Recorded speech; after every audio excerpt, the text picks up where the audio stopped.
Hi అండి, అందరికీ నమస్కారం. నా పేరు Naveen. Welcome to our YouTube channel. So ఈరోజు నా వీడియోలో అయితే నేను చేస్తున్న జాబ్ గురించి అయితే ఎక్స్ప్లెయిన్ చేయబోతున్నాను. సో నేనైతే ఎయిర్టెల్ బ్రాడ్బ్యాండ్ సర్వీస్లో అయితే ఫైబర్ ఇన్స్టాలేషన్ ఇంజనీర్గా అయితే వర్క్ చేస్తున్నాను. బ్రాడ్బ్యాండ్ సర్వీస్ అంటే ఇంటర్నెట్ని అయితే ఇళ్ళకైతే కనెక్షన్ ఇవ్వాల్సి ఉంటుంది. సో ఇన్స్టాలేషన్ జాబ్స్ అనేవి డైరెక్ట్గా అయితే ఎయిర్టెల్తో అయితే కనెక్షన్ అయితే ఉండదు. సో ఇవి కాంట్రాక్ట్ బేస్, అంటే కాంట్రాక్ట్ వాళ్ళైతే మనల్ని హైర్ చేసుకొని వాళ్ళైతే శాలరీస్ అయితే ప్రొవైడ్ చేస్తారు. వాళ్ళకైతే ఎయిర్టెల్ నుండి అయితే మనీ అయితే వస్తూ ఉంటుంది. ఇక బ్రాడ్బ్యాండ్ సర్వీస్ గురించి చెప్పాలంటే ఇంకా వర్క్ ఫ్రమ్ హోమ్ చేస్తూ ఉంటారు ఇంట్లో కూర్చొని. సో అలాంటి వాళ్ళకైతే మొబైల్ డేటా అనేది అయితే సరిపోదు. సో అలాంటి వాళ్ళ కోసం అయితే ఇంటర్నెట్ కనెక్షన్ అయితే ప్రొవైడ్ చేస్తూ ఉంటారు. సో ఇళ్ళకు మాత్రమే కాకుండా అలాగే ఆఫీసులకు కూడా ఇంటర్నెట్ అనేది చాలా అవసరం. సో అలాంటి వాళ్ళ కోసం అయితే ఇంటర్నెట్ని అయితే ప్రొవైడ్ చేయడాన్నే బ్రాడ్బ్యాండ్ సర్వీసెస్ అని చెప్తారు. ఒక ఇన్స్టాలేషన్ అయితే చేయడానికైతే ఒక ఇంజనీర్, అలాగే ఇంజనీర్తో పాటు ఒక వైర్ మ్యాన్ అయితే ఉంటాడు. సో వైర్ మ్యాన్ వచ్చేసి వైరింగ్ చేయడానికి అయితే హెల్ప్ చేస్తూ ఉంటాడు. ఇంజనీర్ పని వచ్చేసి ఇంటర్నెట్ని అయితే యాక్టివేట్ చేయడం, అలాగే కస్టమర్కి అయితే ఫుల్గా డీటెయిల్స్ అయితే చెప్పాల్సి ఉంటుంది. అదే ఇంటర్నెట్ పాస్వర్డ్ ఎలా చేంజ్ చేసుకోవాలి, రేంజ్ అయితే ఎంత వస్తుంది, ఇలాంటివన్నీ ఇన్స్ట్రక్షన్స్ అన్నీ కస్టమర్కి అయితే ఎక్స్ప్లెయిన్ చేయాల్సి ఉంటుంది. ఇంకా వర్కింగ్ అవర్స్ గురించి చెప్పాలంటే ఒక రోజుకైతే 10 గంటల సేపు అయితే పని చేయాల్సి ఉంటుంది. 10 అవర్స్లో కూడా ఒక హాఫ్ అన్ అవర్ అయితే బ్రేక్ ఉంటుంది. బట్ టైమింగ్ అయితే కరెక్ట్గా ఉండదు. సో మీరు అడ్జస్ట్ చేసుకొని బ్రేక్ అయితే తీసుకోవాల్సి ఉంటుంది. ఈ వర్క్లో ఇన్స్టాలేషన్ ఒకటే కాకుండా అలాగే కంప్లైంట్స్ కూడా వస్తుంటాయి. ఒకవేళ ఆల్రెడీ ప్రీవియస్లీ ఇన్స్టాలేషన్ చేసి ఉంటారు, కానీ కస్టమర్కి ఇప్పుడు ఇంటర్నెట్ రాకపోవడం అలాంటి సమస్యలు అయితే ఉన్నప్పుడు వాళ్ళు కంప్లైంట్ అయితే రేస్ చేస్తారు. సో మనమైతే కస్టమర్ ప్లేస్కి వెళ్ళి ఒక 1 అవర్ టైం ఇస్తారు. 1 అవర్లో అయితే మనం ఆ కంప్లైంట్ రిజాల్వ్ చేయాల్సి ఉంటుంది.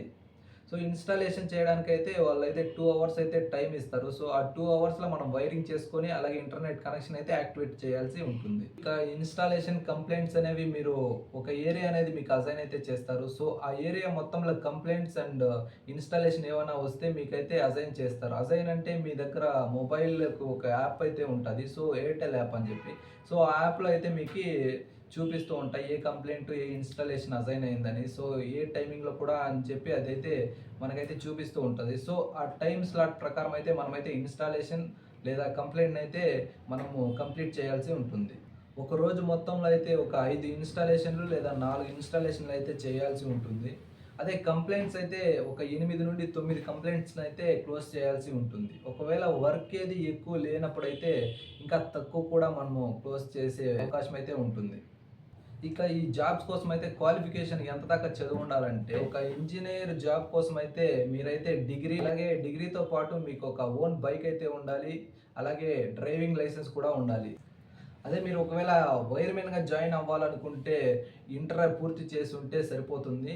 ఎలాంటి బైక్ అవసరం లేదు, డిఎల్ కూడా అవసరం, ఎందుకంటే ఇంజనీర్తోనే బైక్ ఉంటుంది కాబట్టి ఇంజనీర్తో పాటు తిరిగితే సరిపోతుంది. ఇక శాలరీ విషయానికి వస్తే ఒక ఇంజిన్ అయితే 27 దాకా ఉంటాయి. సో దాంట్లో 20,000 పిఎఫ్ఐ కట్ అయ్యి 25,000 అకౌంట్లో అయితే వేస్తారు. ఒక ఇన్స్టాలేషన్ చేయడానికి అయితే ఒక ఇంజనీర్తో పాటు అలాగే ఒక వైర్ మ్యాన్ కూడా అయితే ఇస్తారు. సో వైర్ మ్యాన్ వచ్చేసి మనకి వైరింగ్ చేయడానికి అయితే హెల్ప్ చేస్తారు. ఇంకా ఇంజనీర్ పని వచ్చి డివైస్ని అయితే యాక్టివేట్ చేయడం, అలాగే కస్టమర్ని అయితే ఎడ్యుకేట్ చేయడం లాంటిది ఉంటుంది. ఇక వైర్ మ్యాన్ శాలరీ గురించి చెప్పాలంటే 22,000 దాకా ఉంటుంది. సో దాంట్లో 2,000 అయితే కట్ చేసుకొని పిఎఫ్కి, ఈఎస్ఐకి, సో 20,000 అయితే అకౌంట్లో అయితే వేయడం జరుగుతుంది. ఇంకా చెప్పాలంటే ఫ్రీ సిమ్ అయితే ప్రొవైడ్ చేస్తారు కంపెనీ తరపు నుండి. సో ఎలాంటి రీఛార్జ్ అయితే చేయాల్సిన అవసరం లేదు, రీఛార్జ్ అంతా వాళ్ళే చేస్తారు. ఇక ఇంటర్వ్యూ గురించి చెప్పాలంటే పెద్దగా అయితే ఇంటర్వ్యూ అయితే ఏమీ ఉండవు. బేసిక్ డీటెయిల్స్ని అయితే అడుగుతారు. సో మీ పేరు, ఎక్కడి నుండి వచ్చారు, ఏం చదివారని మాత్రమే ఇంటర్వ్యూలో ఎక్కువ అడుగుతారు. సో ఫ్రెషర్స్నైనా కూడా తీసుకుంటారు, పెద్దగా ఎక్స్పీరియన్స్ అని ఏం లేదు, వాళ్ళే ట్రైనింగ్ అంతా ప్రొవైడ్ చేస్తారు.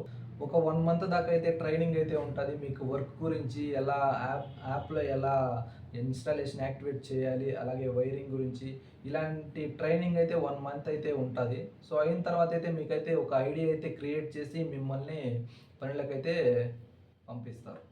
సో ప్రజెంట్ నేనైతే బెంగళూరులో అయితే వర్క్ చేస్తున్నాను. ఆల్మోస్ట్ లాంగ్వేజ్ గురించి చెప్పాలంటే కన్నడ, అట్లీస్ట్ హిందీ వచ్చినా కూడా సరిపోతుంది. ఆల్మోస్ట్ కస్టమర్స్ అందరూ ఇంగ్లీష్ లేకపోయినా హిందీలో అయినా మాట్లాడతారు. సో హిందీ, కన్నడ వస్తే బెంగళూరులో అయితే వర్క్ చేయొచ్చు. మీకు తెలిసిన వాళ్ళు ఎవరైనా బెంగళూరులో ఉన్నట్లయితే జాబ్ లేకుండా, నేనైతే ఒక నంబర్ అయితే ప్రొవైడ్ చేస్తాను. సో వాళ్ళకైతే ఇవ్వండి, వాళ్ళైతే కాంట్రాక్ట్ బేస్ వాళ్ళది. సో వాళ్ళైతే మీకు వేకెన్సీ ఏదైనా ఉంటే మీకు ఇన్ఫామ్ చేస్తారు. సో ఇదండి ఇవాల్టి వీడియో. నా వీడియో మీకు నచ్చింది అనుకుంటున్నాను. ఒకవేళ ఈ వీడియో నచ్చినట్లయితే వీడియోకి ఒక లైక్ కొట్టి ఛానల్ సబ్స్క్రైబ్ చేసుకోండి. మరొక మంచి వీడియోతో మీ ముందుకు వస్తాను. అంతవరకు సెలవు. బై.